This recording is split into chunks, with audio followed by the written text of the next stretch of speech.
হইয়া মরো বলো নাই, ডাক্তার হয়ে মরো বলে নাই, বলছেন মুসলমান হইয়া মরো। ইয়া আইয়ুহাল্লাযীনা আমানুত্তাকুল্লাহা ওয়া কুলু কাওলান সাদীদা। ও মুমিন, তোমরা তাকওয়া অর্জন করো তথা আল্লাহকে ভয় করো এবং জবানের দ্বারা যা বলো সঠিক সত্য শালীন ভাষায় বলো। লাভ বলো দুইটা লাভ। প্রথম লাভ হলো ইউসলিহ লাকুম আমালাকুম, তোমাদের জীবনের ত্রুটিযুক্ত আমলকে ত্রুটি মুক্ত করে আমি আল্লাহ কবুল করে নিব। ওয়া ইয়াগফির লাকুম যুনুবাকুম, এবং তোমাদের জীবনের সমস্ত গুনাহকে আমি মাফ করে দিব যদি আমারে আদেশ দুটো মানো। এক নম্বর আদেশ কি? আল্লাহকে ভয় করো। দ্বিতীয় আদেশ জবানকে কন্ট্রোল করো। আল্লাহর আদেশ মানবা কোন ফর্মুলায়? আল্লাহ বলেন মাইয়ুতিইল্লাহা ওয়া রাসূলাহু ফাকাদ ফাযা ফাওজান আযীমা। যে ব্যক্তি আল্লাহ এবং রাসূলের ইতাআত করবে, অনুসরণ অনুকরণ করবে, তার বিজয়টা হবে চূড়ান্ত বিজয়। তার মানে সে বিনা হিসাবে জান্নাতি। সুবহানাল্লাহ। আসে না? আসবে কিভাবে? যেই জবানে 24 ঘন্টা গীবত, মিথ্যা, গালি, ওই জবানে সুবহানাল্লাহ আসতে তো একটু সময়ের ব্যাপার। এমনি চায়ের দোকানে খুব বক বক করে, এদেশে চালায়, প্রধানমন্ত্রীর ভাব, প্রধান উপদেষ্টার ভাব, অথচ কেউ জিগায় না। চায়ের দোকানে শুধু চাপাবাজি করে। আওয়ামী লীগের একজনের পাইছে, প্রশংসা কইরা ফাও 3 কাপ চা খাইয়া লইছে। বিএনপির একজনের পাইছে, হেরে আবাদ দিছে, কয় নৌকা শেষ, ধান লয়ে দাঁড়ায় থাক, এই জমিনে ধান না থাকলে মানুষ না খায় মরবে। এমন ফার্ম দিছে, হে দিছে, চা দিছে, এর সাথে আবার মুড়ি আর কলা, সব ফাও। এইভাবে কিছু চাপাবাজ শুধু শুধু চাপাবাজি করবে, কামের বেলায় কিছু নেই। দেখেন এখানে সব আশিকের রাসূল, সবাই পাক্কা মুমিন, বড় ভিআইপি মানুষ, দামি মানুষ। আমরা টুপিওয়ালারা বোকা। এরা ফজর না পড়লেও দামি, জহুর পরে নাই দামি, আসর পরে নাই, মাগরিব পরে নাই, এশা পরে নাই, এরা সব দামি। আর আমরা নামাজ, রোজা, টুপি, দাড়ি ঠিক রাখার পরও আমাকে বুদ্ধি নেই, আমরা বোকা। আসলেই আমরা বোকা, আসলেই আমরা টুপিওয়ালারা বোকা। না হয় যেই পরিমাণ গালাগালি আমগো করো, কিচ্ছু বলি না, দেখা হলে হাসি মুখে সালাম দিই। যদি বোকা না হইতাম জুতা মারতাম, কানের পর্দা গরম করে দিতাম।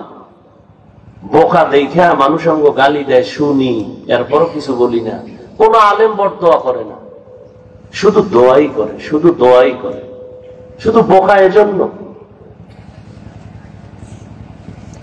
আল্লাহ হেদায়াত দান করে।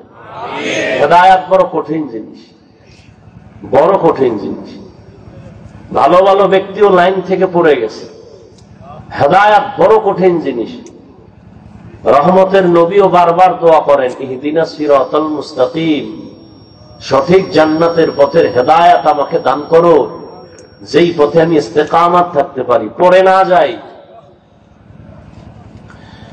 এক টুকরো হাদিস পড়েছে, নবীজি বলেন মাইয়াজমান লিমা বাইনা লাহিয়াইহি ওয়া মা বাইনা রিজলাইহি আযমান লাহুল জান্নাহ। ও উম্মত, দুই জিনিস হেফাজতের জিম্মা যদি নাও, আমি রাসূল জিম্মা নিলাম, তোমাকে জান্নাতে নিব। সুবহানাল্লাহ বলছেন সবাই? মাশাআল্লাহ।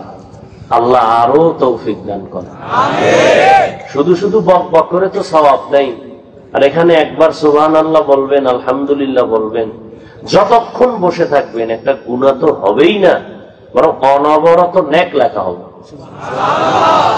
এটা একটা প্যান্ডেল, বেহেশতের বাগান। বসার সাথে সাথে আপনাদের জীবনের সব গুনাহ মাফ। সুবহানাল্লাহ আস্তে কইলেও তো আল্লাহ শুনে না, আল্লাহ জোরে না কইলে শুনে না। কি আপনাদের আকীদা কি আল্লাহ আস্তে বললে শুনেন? তাহলে ফজরের নামাজি ইমামকে বলবেন কেরাত আস্তে পড়তে, আল্লাহ আস্তে বললেও শুনেন। কি চলবে যুক্তিবাদীর যুক্তি? যুক্তি দিয়ে ইসলাম হয় না, যুক্তির নাম ইসলাম না। আল্লাহর হুকুম বুঝে আসুক আর না আসুক, মেনে নেওয়ার নাম ঈমান। অনেক কিছু বুঝে আসবে না, মানতে হবে, না হয় ঈমান শেষ। আর বুঝার মতো সবকিছু বুঝার মেমোরি, জিবি আল্লাহ দেন নাই। মাথা সবার সমান, মেমোরি কার্ডের ডিজাইন, কালার সবকিছু এক, কিন্তু ভেতরের জিবি কি কথা বলেন না কেন? 1 GB memory, 4 GB memory, 8 GB memory, 32, সবগুলোর সাইজ কি? আরে ভাই কথা বলেন। ডিজাইন, ভেতরের জিনিস কি এক? কোনটার 4 GB, কোনটার 2 GB। 4 GB ওয়ালা যদি সাইজ যেহেতু এক, 8 GB তে যা আছে সব আমার ভেতরে ঢুকা। সাফাসাফি করলে কি হইব? মনিটর হ্যাং, পিসি হ্যাং, গোষ্ঠী শুদ্ধ হ্যাং। মানুষের মাথাটা সব মেমোরির মতো আল্লাহ সমান করেছেন, ডিজাইন এক, কালার এক। নাকি আপনাদের কান একটা পিছনে আর একটা সামনে, সব এক, কিন্তু ভেতরের জিবি কিনা এক না। এখানে বহু মাথা সব এক, কিন্তু জিবি কারো 1 GB, কারো 2 GB, কারো 4 GB, কারো 8 GB, কারো জিবি আসিল হ্যাং হয়ে গেছে। এই বদমাস গুলো বয়ে বয়ে আলেমরে গালি দেয়, কেন? জিবি হ্যাং হয়ে গেছে, হ্যাং হয়ে গেছে। আর আলেমের সাথে বেয়াদবি কেউ প্রথমে করে না, ও বাপমার সাথে বেয়াদবি করার পরে করে। খোঁজ নিয়ে দেখবেন যারা আলেমের বিরোধিতা করে সবগুলোর খোঁজ নেন, ওরা মা বাবার সাথে বেয়াদবি করার কারণে এগুলো করে। আমি এমনিই বলি নাই যে মা বাবার অভিশপ্ত সন্তান, এমনিই বলি নাই। আর একটা মূলনীতি মনে রাখবেন, কিয়ামত পর্যন্ত, হায়াতের শেষ পর্যন্ত ঘরের দরজা টানায় রাখবেন। আল্লাহ যদি কাউকে পছন্দ না করেন, তার প্রথম পরিচয় আলেমের বিরোধিতা করা। আলেমের বিরোধিতা করা এটা প্রথম পরিচয় যে আল্লাহ ওর উপরে বেজার। এই দেশে যত ঝামেলা দেখতেছেন সব উলামায়ে কেরামের সাথে বেয়াদবির ফলাফল। আল্লাহ হেদায়েত দান করুন। নবীজি বলেন, 2 জিনিস হেফাজতের জিম্মা যদি নাও, আমি তোমাকে জান্নাতে নেওয়ার জিম্মা নিব। এক, মাইয়াজমান লিমা বাইনা লাহিয়াইহি ওয়া মা বাইনা রিজলাইহি আজমান লাহুল জান্নাহ। 2 ঠোঁটের মাঝে জবানের হেফাজত করো। দ্বিতীয়, লজ্জাস্থানের হেফাজত করো। 2টো জিনিস যদি হেফাজতের জিম্মা নেও, আমি নবী তোমাকে জান্নাতে নেওয়ার জিম্মা নিব। আয়াত আর হাদিসের কথা, মোটামুটি কন্ট্রোল করো তোমার জবানকে। আয়াতের মধ্যেও আল্লাহ বলেন তোমার জবানকে কন্ট্রোল করো। চোখ কন্ট্রোল করো বলেন নাই, কান কন্ট্রোল করো বলেন নাই, হাত কন্ট্রোল করো বলেন নাই, পা করো বলেন নাই, জবানকে বললেন কেন? বলে জবান পুরা বডির মধ্যে একটা মারাত্মক অস্ত্রের নাম জিহবা, জবান। হাদিসে পাকে নবী বলেন, প্রতিদিন সকালবেলা শরীরের সব অঙ্গ প্রত্যঙ্গ জিহ্বার অত্যাচার থেকে মাপ চায়। ও আল্লাহ কোন কথা কয়ে ফেস লাগায়, পানাহ চায় সব অঙ্গ প্রত্যঙ্গ জিহ্বার থেকে। জিহ্বা এমন এক অস্ত্র, বেলেনের মতো চারপাশে ধার, যেদিকে মারে ওদিকে কাটে। জিহ্বাটা নাড়ায় নাড়ায় যদি একজনে বলে লা ইলাহা ইল্লাল্লাহ, সাথে সাথে বেঈমান থাকলে মুমিন হয়ে যাবে। আবার এই একই জিহ্বা নাড়ায় যদি আবার বলে আমি আল্লাহ মানি না, কোরআন আমি পুরাটা মানি না, একই জিহ্বার কথার দ্বারা লোকটা বেঈমান হয়ে যাবে। আবার এই জিহ্বা নাড়ায়া অপরিচিত একটা মেয়েকে যদি বলে তুমি আমার জীবনের অর্ধাঙ্গিনী বউ হিসাবে কবুল করে নিলাম, সে বলে যদি আমি তাও কবুল করলাম, সাক্ষীর সামনে অচেনা একটা মেয়ে তার স্ত্রী হয়ে গেল। আবার এই একই জিহ্বা নাড়ায় যদি বলে তুমি তালাক, জীবনের আপনজন জীবনের পর হয়ে যাবে। একই জিহ্বার আওয়াজ যেদিকে মারে সেদিকেই কাটে। বিচারক চেয়ারের মধ্যে বসে জিহ্বা নাড়ায় যদি ফাঁসির আসামিকে বলে তুমি মুক্তি হয়ে গেছো, ফুলের মালা গলায় পরে এক আওয়াজে বাড়ি চলে যাবে সম্মান।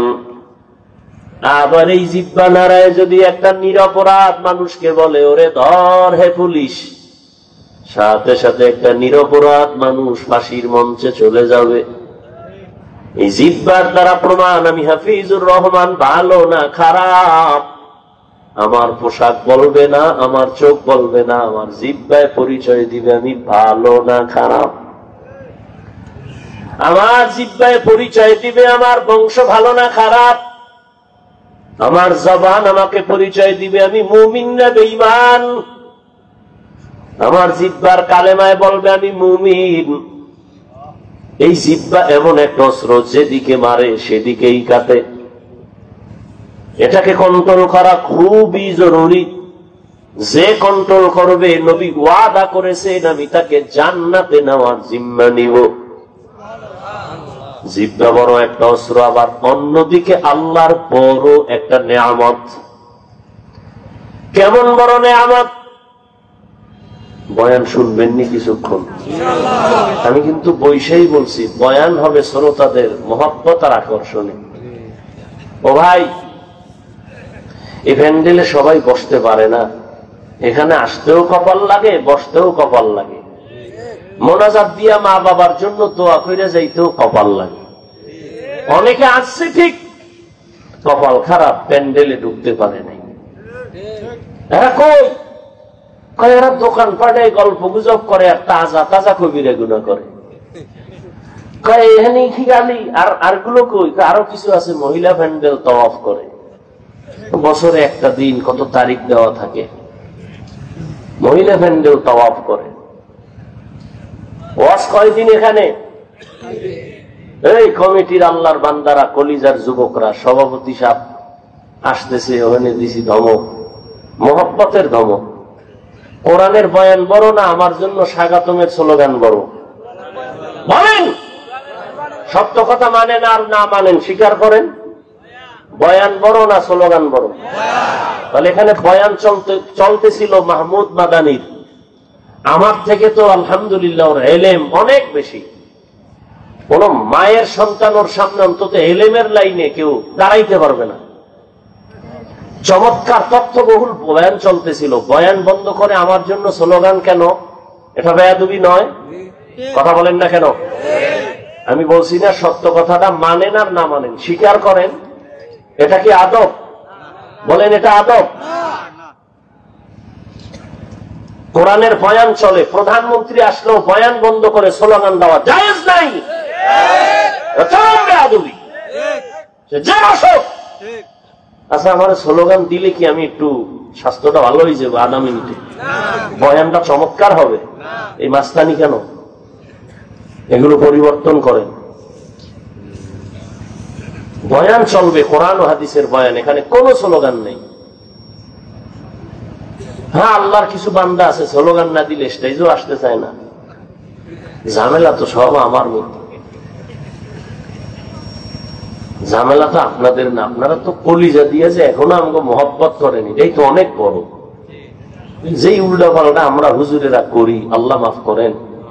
আপনারা যে এখনো আমাকে কাছে আসেন, এই যে বসছেন এই থার্ড ক্লাসের বিছনায়, খাওয়ানোর চিন্তা নাই, ঘুমের চিন্তা নাই, মাটির মধ্যে বসে গেছেন, এর বিনিময়ে কে দিব? দেওয়ার কিছু নাই, কিন্তু কলিজা দিয়ে একটু দোয়া করতে পারি। ও আল্লাহ, তুমি না বলছো নবীরে মুসাফিরের দোয়া কবুল হয়?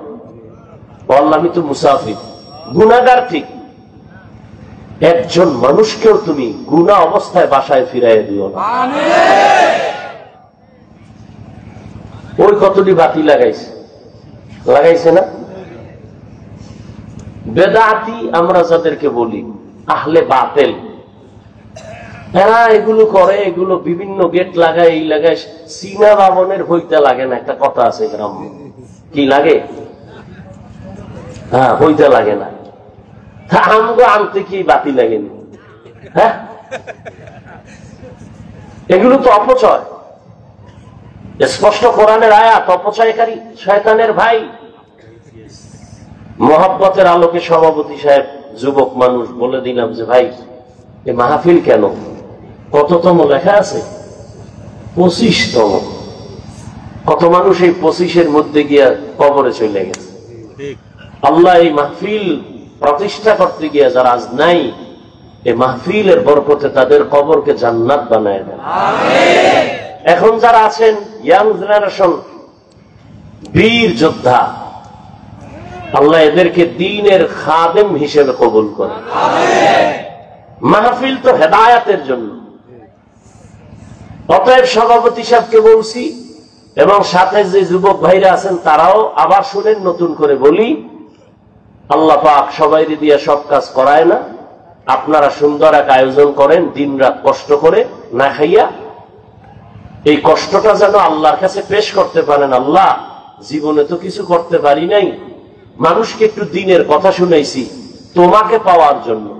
যদি ইখলাস নিয়ে করেন তাহলে ইনশাআল্লাহ জান্নাত পেয়ে যাবে।